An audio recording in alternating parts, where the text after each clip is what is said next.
will see how you can configure the Google Drive extension for Vtiger CRM. Go to the main menu. Select Settings and click on CRM Settings. From Other Settings drop-down menu select Google Drive. In the configuration area choose the Google Drive file to add. You can also set the order to display files. Now enable He checkboxes for the modules.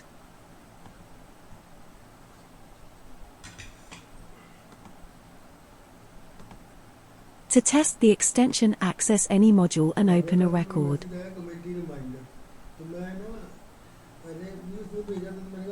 Now press the Google Drive button on top right corner.